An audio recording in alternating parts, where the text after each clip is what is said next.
നിങ്ങൾക്കറിയാവുന്നതാണ് ഹമാസുമായിട്ട് Israel സീസ് fire tools അതെല്ലാം കൊളാപ്സായി. ഇപ്പോൾ ഗ്ലോബൽ മീഡിയ അതുമായി ബന്ധപ്പെട്ട് ചില കണ്ടൻറ്റും ചില നല്ല രീതിയിലുള്ള ഒപ്പീനിയനും, അതേപോലെ നിങ്ങൾക്കറിയാം ഏകദേശം 20ഓളം രാജ്യത്തിൻ്റെ തലവന്മാരാണ് ഈജിപ്തിൽ ആ സീസ് ഫയർ എഗ്രിമെൻറ്റിൽ സൈൻ ചെയ്ത് അതേപോലെ റീബിൽഡ് ചെയ്യണം, അതിനെങ്ങനെയൊക്കെ ഫണ്ടിങ് വേണം, ഇതിനെപ്പറ്റിയുള്ള ഡിസ്കഷനൊക്കെ നടത്തിയത്.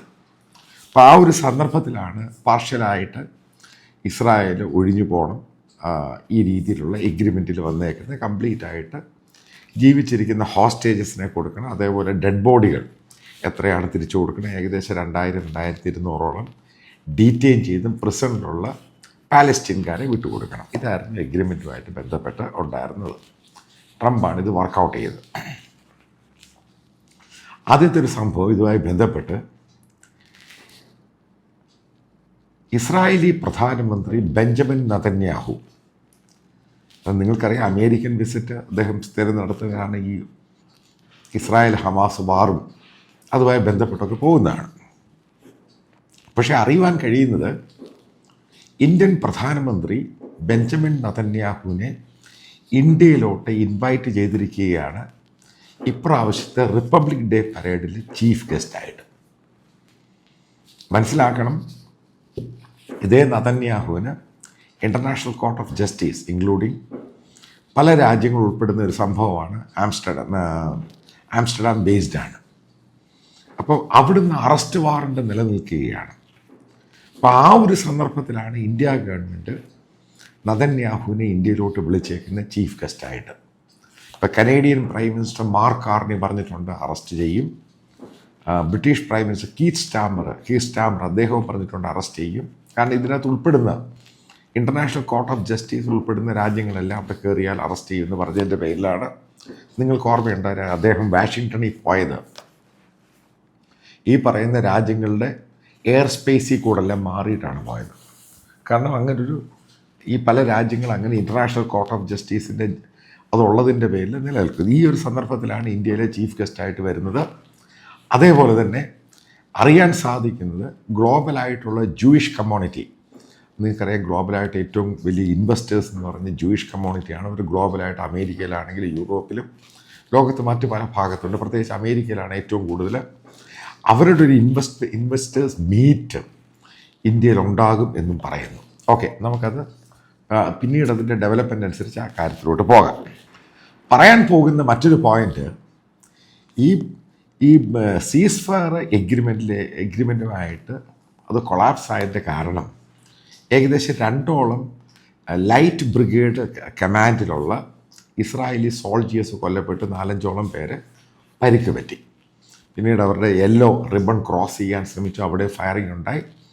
തിരിച്ച് ഇസ്രായേൽ അറ്റാക്ക് ചെയ്ത് കഴിഞ്ഞപ്പോൾ ഏകദേശം 33ഓളം ഈ പറയുന്ന ഹമാസിൻ്റെ ആൾക്കാർ കൊല്ലപ്പെട്ടു എന്നാണ് പറയുന്നത്. ഇപ്പം ഇതുമായി ബന്ധപ്പെട്ട് ചില പത്രങ്ങൾ പറയുന്നത് ഈ ഹമാസിലുള്ളവർക്കൊന്നും അറിയത്തില്ലായിരുന്നു ഇവിടെയൊക്കെ ഭയങ്കരമായ ഇസ്രായേലി സ്പൈ ഓപ്പറേഷൻ ഇവിടെ നടക്കുന്നുണ്ട്. എക്സാക്റ്റായിട്ട് ഇവർ അസംബിൾ ചെയ്തെടുത്താണ് കൊണ്ട് ബോംബ് ചെയ്തേക്കുന്നത്. പല 4-5 ഭാഗത്താണ് ബോംബ് ചെയ്തിരിക്കുന്നത്. യഥാർത്ഥത്തിൽ എത്ര പേര് കൊല്ലപ്പെട്ടു എന്നുള്ള കാര്യം ഹമാസും പുറത്തു വിടുന്നില്ല. കാരണം ഇവർ അസംബിൾ ചെയ്ത ആ സമയത്താണ് ഇവർ പെട്ടെന്നാണ് ഇസ്രായേൽ ഇതേപോലെ ഏരിയൽ സ്ട്രൈക്ക് ചെയ്യുന്നവർ വിചാരിച്ചില്ല. പെട്ടെന്നാണ് അവർ തീരുമാനമെടുത്ത് സ്ട്രൈക്ക് ചെയ്യാൻ തീരുമാനിച്ചത്. അതേപോലെ തന്നെ പല ഗ്ലോബൽ രാജ്യങ്ങളും അതേപോലെ യൂറോപ്യൻ രാജ്യങ്ങളുമെല്ലാം ഇസ്രായേലിനെ കുറ്റപ്പെടുത്തി ഈ ബോംബിങ്ങുമായി ബന്ധപ്പെട്ട്.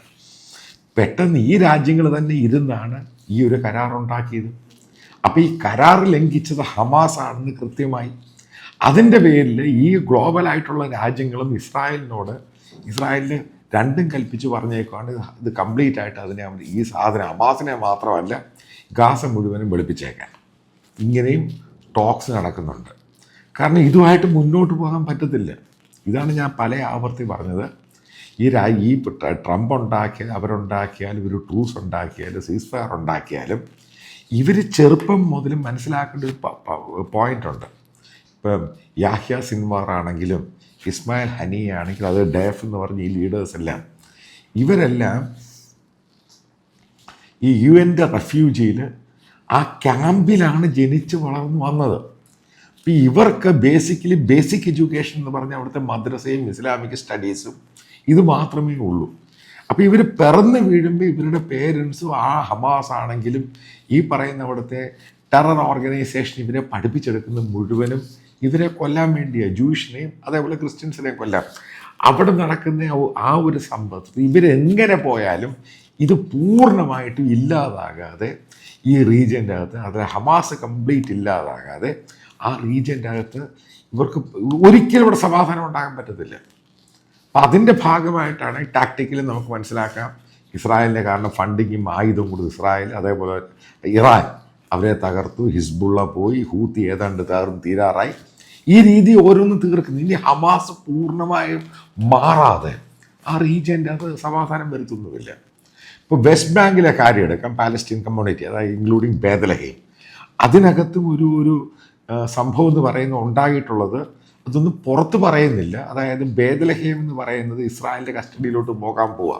അപ്പോൾ അതിൻ്റെ ടോക്സ് നടന്നുകൊണ്ടിരിക്കുക. കാരണം ഇപ്പോഴത് പാലസ്റ്റീൻ്റെ കസ്റ്റഡിയിൽ. അപ്പോൾ ആ സിറ്റി ഏറ്റെടുക്കുമ്പോൾ ഇവർക്ക് മറ്റുള്ള ഫ്രീഡം കൊടുക്കാവുന്ന രീതിയിലുള്ള ടോക്സ് നടക്കുന്നുണ്ട്. കാരണം മനസ്സിലാക്കേണ്ടത് ഈ ബേദലഹേമിൽ ഈ ഭാഗത്ത് മറ്റുള്ള പിൽഗ്രിംസ് വരുമ്പോൾ ഇവരുടെ സെക്യൂരിറ്റി ഭയങ്കരമായിട്ട് മാറ്റർ ചെയ്യുന്നത്. കാരണം അമേരിക്കൻ സിറ്റിസണ് ഈ ബേദലഹേമിൽ വരാൻ നേരത്തും കാരണം അവരുടെ സെക്യൂരിറ്റി ഇത് ബാധിക്കുന്നുണ്ട്. അവിടെയുള്ള ഇസ്ലാമിക ടെറർ ഓർഗനൈസേഷൻ അമേരിക്കൻ സിറ്റിസനാണെന്ന് പറഞ്ഞാൽ അപ്പോഴേ വെടിവെച്ച് പോലും ഉപദ്രവിക്കുക, ഈ പരിപാടികളൊക്കെ അവിടെ നടക്കുന്നുണ്ട്. അതുകൊണ്ടാണ് അവർ ലാൻഡ് ചെയ്യുമ്പോൾ ജോർദാനി വന്നു കഴിയുമ്പോൾ പ്രത്യേക സെക്യൂരിറ്റി ആയിട്ടാണ് അമേരിക്കൻ സിറ്റിസൺ ഈ ഭാഗത്തും റിലീജിയസ് പ്ലേസുകളിലൊക്കെ, പ്രത്യേകിച്ച് ഇസ്രായേലല്ലാത്ത റിലീജിയസ് പ്ലേസുകളിലൊക്കെ അവർ വിസിറ്റ് ചെയ്യുമ്പോൾ സെക്യൂരിറ്റി കൊടുക്കുന്നുണ്ട് ഈ പ്രത്യേക രാജ്യങ്ങൾ. കാരണം ഈ ഇഷ്യൂസ് ഉണ്ട്. കാരണം അങ്ങനെയാണ് ഈ ഗാസയിലാണെങ്കിലും വെസ്റ്റ് ബാങ്കിലാണെങ്കിലും ഈ ജൂയിഷ് കമ്മ്യൂണിറ്റിക്കെതിരെ, അതേപോലെ ക്രിസ്ത്യൻ കമ്മ്യൂണിറ്റിക്കെതിരെയും ഇപ്പോൾ രാജ്യങ്ങൾക്കെതിരെയും ഈ ഒരു ഹെയ്റ്റാണ് വളർത്തിയെടുത്തിരിക്കുന്നത്. അതുകൊണ്ട് ഇവരുമായിട്ട് ഒരിക്കലും ഒരുമിച്ച് പോകുന്ന ഒരു സംഭവം ഉണ്ടാകാൻ പോകുന്നില്ല. കാരണം അത് ചിന്തിക്കുന്നതിനൊക്കെ അപ്പുറത്താണ്. അതുപോലെ മനസ്സിലാക്കേണ്ട സംഭവമുണ്ട്. ഈ റൈറ്റ് വിങ് പാർട്ടി ലോകത്ത് ഏറ്റവും കൂടുതൽ മേർജ് ചെയ്യുമ്പോൾ ഇത് ഹാർഡ് കോർ ക്രിസ്ത്യൻസാണ്. അവിടെ ഈ രാജ്യങ്ങളിലെല്ലാം പണ്ട് മുതൽ സെക്കൻഡ് വേൾഡ് വാർ മുതൽ നിന്നിരുന്ന ഒരു ആൻറ്റി സെമറ്റിക് ഉണ്ട്. അതിനകത്ത് മുസ്ലിംസ് മാത്രമല്ല ക്രിസ്ത്യൻസിൻ്റെ ഇടയ്ക്ക് ഉണ്ടായിരുന്നു ഈ ആൻറ്റി സെമറ്റിക് ആയിട്ടുള്ള ഇഷ്യൂ.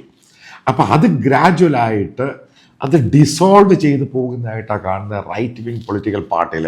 കാരണം അതുകൊണ്ടാണ് എപ്പോഴും ബെഞ്ചമിൻ നെതന്യാഹു ഓരോ പ്രസംഗത്തിലും ബൈബിളിനെ കോട്ട് ചെയ്യുന്നത്. ഈ ബൈബിളിനെ കോട്ട് ചെയ്യുമ്പോൾ അത് പുതിയ നിയമം, അത് പഴയ നിയമമാണെങ്കിലും പുതിയ നിയമമാണെങ്കിലും അത് പുതിയ നിയമം, അതായത് new testament Christian community quote ചെയ്യുമ്പോഴും ട്രംപ് കോട്ട് ചെയ്യുമ്പോഴും മനസ്സിലായിക്കോണം ഇതിനകത്തൊരു കൺസോളിഡേഷൻ ഉണ്ടാക്കാനുള്ള സംഭവമാണ്. അതിൻ്റെ ഭാഗമായിട്ടാണ് ബ്രിട്ടനിലുള്ള right wing leader Tommy Robinson അയാളിപ്പം വിശുദ്ധ നാടുകൾ ഇസ്രായേൽ സന്ദർശിച്ചുകൊണ്ടിരിക്കുകയാണ്. ഇതിൻ്റെ റീസണാണ് കാരണം ഹാർഡ് കോർ ആയിട്ടുള്ള ക്രിസ്ത്യൻസും ജൂയിഷ് കമ്മ്യൂണിറ്റിയും കമ്പൈൻഡായിട്ട് മുന്നോട്ട് പോകണം. ഇത് റിപ്പബ്ലിക്കൻ പാർട്ടി നേരത്തെ പറഞ്ഞ അതിൻ്റെ പേരിലാണ് അമേരിക്കയിലുള്ള റിപ്പബ്ലിക്കൻ പാർട്ടിയാണെങ്കിൽ ഹാർഡ് കോർ ക്രിസ്ത്യൻ കമ്മ്യൂണിറ്റി ഈ ഇസ്രായേലിനെ സപ്പോർട്ട് ചെയ്യും. കാരണം ഇത് ഹോളി ലാൻഡാണ്, ഹോളി പ്ലേസ്. എങ്ങനെയാണ് മുസ്ലിങ്ങളുടെ മെക്ക, മദീന ഹോളി പ്ലേസ്, അതേപോലെ തന്നെ ഇതിന് പ്രാധാന്യം കൊടുക്കുന്നുണ്ട്. അപ്പോൾ ഇതിൻ്റെ എക്സ്പാൻഷൻ്റെ പരിപാടി ബിബ്ലിക്കലിയാണ് ഇവർ പറയുന്നത്. അപ്പോൾ അതുകൊണ്ടാണ് പല കാര്യങ്ങളിലും ക്രിസ്ത്യൻ കമ്മ്യൂണിറ്റി നേരത്തെ പല രീതിയിൽ ഈ പാലസ്റ്റീനെയും മറ്റൊരു സപ്പോർട്ട് ചെയ്തു. ഇപ്പം ഡിസ്റ്റൻസ് വെച്ചിരിക്കുകയാണ്, അങ്ങനെ സപ്പോർട്ട് ചെയ്യേണ്ട ആവശ്യമില്ല. കാരണം അവരുടെ പ്രധാന ശത്രു ക്രിസ്ത്യൻ കമ്മ്യൂണിറ്റിയാണ്. അതുകൊണ്ട് ഡിസ്റ്റൻസ് ഇട്ട് പോകാം. ഇതൊക്കെയാണ് ഇതിൻ്റെ മറ്റൊരു ഐഡിയോളജി എന്ന് പറയുന്ന ഇഷ്യൂ. കാരണം ഇപ്പുറത്തത് ഉണ്ടാക്കിയെടുക്കുമ്പോൾ തിരിച്ചപ്പുറത്തും ഉണ്ടാകും. ഒരിക്കലും നമ്മൾ ധരിക്കേണ്ട ഒരു സംഭവമാണ്. ഒരിടത്തൊരു സംഭവം ഉണ്ടാകുന്നു, അതിനെ ബേസ് ചെയ്ത് കുറച്ച് ഐഡിയോളജി എല്ലാം കൂടെ മിക്സ് ചെയ്ത് അതിനെ വലിയൊരു ഭീകരമായ സംഭവം ഉണ്ടാക്കുമ്പോൾ മനസ്സിലാക്കണം അപ്പുറത്തേക്കും ഉണ്ടാകും. അപ്പം അതിൻ്റെ റിയാക്ഷൻസാണ് യൂറോപ്യൻ രാജ്യങ്ങളും പ്രത്യേകിച്ച് ക്രിസ്ത്യൻ ഡോമിനേറ്റഡ് ആയിട്ടുള്ള രാജ്യങ്ങൾ, യൂറോപ്യൻ രാജ്യങ്ങളെല്ലാം ഇന്ന് ഈ ഈജിപ്തിലെ പീസൊക്കെ ഗാസ പീസ് കഴിഞ്ഞപ്പം പെട്ടെന്ന് അവിടുത്തെ right wing political party anti സെമറ്റിക്കൊക്കെ മാറ്റി വെച്ചിട്ട് ഈ ഇസ്രായേലിനെ സപ്പോർട്ട് ചെയ്യുന്നത്. ജർമ്മനിയിലുണ്ടായ സംഭവം എന്ന് പറയുന്നത് അവിടെ പാലസ്റ്റീൻ അനുകൂലമായിട്ട് പ്രൊട്ടസ്റ്റും ഒക്കെ നടത്താൻ പല ആൾക്കാരെയും അറസ്റ്റ് ചെയ്യുക. എൻ്റെ റീസൺ ഇതാണ് എൻ്റെ കാര്യം. അതായത് ഒരു ക്രിസ്ത്യൻ റിവൈവൽ ഈ യൂറോപ്യൻ രാജ്യങ്ങളിൽ ഉണ്ടാകുന്നുണ്ട്. അപ്പം അതിൻ്റെ ഭാഗമായിട്ടാണ് ഈ ചാർലി കിർക്കൊക്കെ അതിൻ്റെ ഒരു ഭാഗമെന്ന് മാത്രമേ പറയാൻ പറ്റത്തുള്ളൂ. അതുകൊണ്ടാണ് ഇവർ ബ്ലൈൻഡായിട്ട് പുതിയ രീതിയിലുള്ള റിഫോംസ് പാർട്ടികളും റൈറ്റ് വിങ് പൊളിറ്റിക്കൽ പാർട്ടീസ് അതിൻ്റെ ലീഡേഴ്സും ഇസ്രായേലിനെ സപ്പോർട്ട് ചെയ്യുന്നത്. അതുകൊണ്ടാണ് കീറ്റ് സ്റ്റാമർ ആണെങ്കിലും മാർക്ക് കാർണി ആണെങ്കിലും ഇനി അതേപോലെ ലെഫ്റ്റിസ്റ്റ് ആണെങ്കിലും സെൻട്രിസ്റ്റ് ഇമാനുവൽ മാക്രോൺ പറഞ്ഞാലും ഇത് തള്ളിക്കളയുന്നതിൻ്റെ കാര്യം. അതേപോലെ ഇമാനുവൽ മാക്രോൺ നേരിടുന്ന ഏറ്റവും വലിയ പ്രശ്നം അയാളുടെ സെൻട്രിസ്റ്റ് ആയിട്ടുള്ള പൊളിറ്റിക്കൽ പാർട്ടിയിലെ ലീഡേഴ്സ്, കാരണം അയാളുടെ ഭൂരിപക്ഷം നഷ്ടപ്പെട്ടിരിക്കുകയാണ്. ഏകദേശം 2-3 വർഷം 5ാമത്തെ പ്രധാനമന്ത്രി അവിടെ വരുന്ന ആ ഒരു ഗതികേടിലാണ് ആ ഇമാനുവൽ മാക്രോണിൻ്റെ പൊളിറ്റിക്കൽ പാർട്ടിക്കുള്ളത്. അപ്പോൾ അവിടെയും പ്രശ്നമായിട്ടുണ്ട്. അതായത് മനസ്സിലാക്കുക, ഇസ്രായേൽ എന്ന് പറഞ്ഞ ഒരു ഇഷ്യൂ ഇതൊരു ഗ്ലോബൽ ഇഷ്യൂ ആയി മാറിയേക്കുവാണ്. ഈ ഗാസയുമായിട്ടും പലസ്തീനുമായിട്ടും അതേപോലെ തന്നെ ഇറാനുമായിട്ടും. അതിൻ്റെ അകത്ത് ഏറ്റവും പ്രധാനമെന്ന് പറയുന്നത് അറിയാൻ സാധിച്ച് ഇറാൻ, അതായത് 2015 ഒപ്പിട്ട അക്കോർഡുണ്ട്, ന്യൂക്ലിയർ എഗ്രിമെൻറ്റ്. അതായത് അമേരിക്കയുമായിട്ട് ചേർന്നിട്ട് അവർക്ക് ഇത്ര ശതമാനം ഉണ്ടായി. അത് പൂർണ്ണമായിട്ടും ട്രംപ് തള്ളി കളഞ്ഞു. അതിൻ്റെ പേരിലാണ് അവർക്ക് ഒരു കാരണവശാലും എൻറിച്ച് യുറേനിയമോ അതായത് പവറിന് യൂസ് ചെയ്യുന്ന രീതിയിൽ ഉണ്ടാക്കാൻ പാടില്ല. ആ രീതിയിലാണ് ട്രംപ് പിന്നീട് വന്ന അമേരിക്കൻ അഡ്മിനിസ്ട്രേഷനും അതിലോട്ട് പോയി. അപ്പോൾ അവർ 2015 അക്കോർഡിൽ നിന്ന് പൂർണ്ണമായിട്ടും ഇറാൻ പിന്മാറിയതൊരു സൂചന എന്ന് പറയുന്നത് അവർ പുതിയ രീതിയിലുള്ള മാർഗരേഖ ഒപ്പിടാൻ തയ്യാറാണ്. കാരണം അവർക്കെതിരെ സാങ്ഷനും ഈ കാര്യങ്ങളും മാറ്റണം. കാരണം ഇറാൻ്റെ എക്കോണമി എന്ന് പറഞ്ഞാൽ തകർന്ന് നാശമായിപ്പോയി. അത് അവരുടെ ഡിഫൻസ് തകർന്ന് നാശം, അവരുടെ പ്രോക്സീസ് തകർന്ന് നാശമായിപ്പോയി. അതാണ് ഞാൻ പറയുന്നത് ഒക്ടോബർ 8 എന്ന് പറയുന്നത് ഹമാസ് എന്ന് പറഞ്ഞ മതതീവ്രവാദികൾ നടത്തിയ ഏറ്റവും വലിയ ബ്ലണ്ടറാണ്. ഇത്രയും രാജ്യങ്ങളാണ് തീർന്നു പോയത്. ഇതിന് പൂർണ്ണ ഉത്തരവാദിത്വം ഹമാസ് തന്നെയാണ്. ഇതാണ് ഗ്ലോബലായിട്ട് ഇപ്പോൾ IS ആണെങ്കിൽ അൽഖയ്ദ ആണെങ്കിൽ ഇവരൊക്കെ ചെയ്യുന്നതിൻ്റെ ഫലം ഗ്ലോബലായിട്ടുള്ള മുസ്ലിം കമ്മ്യൂണിറ്റി, മുസ്ലിം പേരുള്ളവരാണ് അനുഭവിക്കുന്നത്. അതായത് അമേരിക്കയിൽ നടന്ന അറ്റാക്ക് ആണെങ്കിലും ഒസാമ ബിൻ ലാഡൻ ആണെങ്കിലും ബാഗ്ദാദി കാണിച്ചാണെങ്കിലും ഹമാസ് കാണിച്ചാണെങ്കിലും ഗ്ലോബലായിട്ട് ഇസ്ലാമിക കമ്മ്യൂണിറ്റിയിലുള്ളവരെ ഒറ്റപ്പെടുത്തുന്നു. ഇതാണ് ഉണ്ടായത്, ഐസൊലേറ്റ് ചെയ്യുന്നു. ഇതാണ് ഗ്ലോബലായിട്ടുള്ള ഇഷ്യൂ. പിന്നീട് ഇവർ പല രീതിയിൽ അതിന് പല വ്യാഖ്യാനങ്ങൾ കൊടുത്ത് ഇതുണ്ടാക്കാൻ ശ്രമിക്കുമ്പോഴാണ് കൂടുതൽ ഇത് വഷളായി പോകുന്നത്. അതായത് ഫർദറായിട്ട് പറയുവാണെങ്കിൽ ഇതത്ര പെട്ടെന്നൊന്നും കൺട്രോൾ ചെയ്യാൻ പറ്റത്തില്ല. കാരണം ഇത് ജനങ്ങളിലോട്ടാണ് ഇത് കൂടുതലും പോകുന്നത്. അത് മറ്റൊരു വശമെന്ന് പറയുന്നത് ഈ ഇസ്ലാമിക രാജ്യങ്ങളൊന്നും ജനാധിപത്യമൊന്നുമില്ല. അപ്പം ജനാധിപത്യ രാജ്യത്തിന് മാത്രമേ ഇത് പിടിച്ചിരിക്കാൻ പറ്റത്തുള്ളൂ. ഈ ജനാധിപത്യം ഇല്ലാത്തതുകൊണ്ടാണ് അവർക്ക് സപ്പോർട്ട് അമേരിക്കയുടെ വേണ്ടത്. കാരണം അവിടെ ജനാധിപത്യം ഉണ്ടായിരുന്നെങ്കിൽ അവർക്ക് സപ്പോർട്ട് വേണ്ട. അതിൻ്റെ മറ്റൊരു വശം എന്ന് പറയുന്നത്. അപ്പോൾ ഇതിൻ്റെ പൊളിറ്റിക്കലുണ്ട്, ഇതിൻ്റെ എക്കോണമി ഉണ്ട്, സെക്യൂരിറ്റി ഉണ്ട്. ഈ ഇഷ്യൂവിൻ്റെ അകത്തൊക്കെ നിൽക്കുമ്പോഴാണ് ഈ രാജ്യങ്ങൾക്ക് അമേരിക്കയുടെ സപ്പോർട്ട് വേണ്ടി വരുന്നത്. ഈ രാജ്യങ്ങൾക്ക് ഇസ്രായേൽ എന്ന് പറഞ്ഞ ഒരു പവർഫുൾ നേഷൻ്റെ സപ്പോർട്ട് വേണ്ടി വരും. കാരണം ഇവിടെ എപ്പോഴും ഇത് സംഭവങ്ങളുണ്ടാകാം. ഇപ്പോൾ മുല്ലപ്പൂ വിപ്ലവം ഉണ്ടായി കഴിഞ്ഞപ്പം എവിടുന്ന് തുടങ്ങി എവിടെ അവസാനിച്ചു, അവസാനം എന്താ ഉണ്ടായത്? ഇതൊക്കെയാണ് ഇതിൻ്റെ പ്രശ്നം. ആര് നേരത്തെ ഭരിച്ചു, ആരിപ്പോൾ ഭരിക്കുന്നു, ആർക്കും അൺപ്രഡിക്റ്റബിളാണ് സംഭവം. കാരണം ജനാധിപത്യമല്ല. ഇതൊക്കെയാണ് ഇതിൻ്റെ കാര്യങ്ങൾ. അതുകൊണ്ട് തന്നെയാണ് ഞാൻ പറഞ്ഞത് ഇസ്രായേൽ രണ്ടാമത് ഈ ഗാസ മുഴുവനും കയറി പിടിച്ചെടുക്കും. അവിടെയുള്ള ഗാസയിൽ താമസിക്കുന്ന എല്ലാ പാലസ്തീൻസും അവിടെ വിട്ടുൊഴിയേണ്ടി വരും. ഇതൊരു ഗെയിം പ്ലാനാണ്.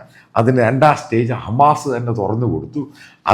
അതാണ് ഉണ്ടായത്. അതായത് ബ്ലണ്ടറും മണ്ടത്തരവും കൊണ്ട് മാത്രമാണ് ഇത് മുന്നോട്ട് പോകുന്നത്. ഇവർ ഈ പറയുന്ന ഇവരുടെ ഫയർ പവറും ഈ പൊരുതാനുള്ള ബാരിയേഴ്സ്, അതായത് മിലീഷ്യ എന്നുള്ള സംഭവം, അതിനൊക്കെ ഒരു പരിധിയുണ്ട്. ഒരു പരിധി കഴിഞ്ഞാൽ പിന്നെ ഇതിൻ്റെ മുകളിലൊന്നും ചെയ്യാൻ പറ്റില്ല. ബോംബുകൾ വീണ് ആൾക്കാരിങ്ങനെ മരിച്ചുകൊണ്ടിരിക്കും. ഇതിനകത്തൊന്നും എത്തും പിടിയും കിട്ടത്തില്ല. ഈ രീതിയിലാണ് കാര്യങ്ങൾ മുന്നോട്ട് പോകുന്നത്.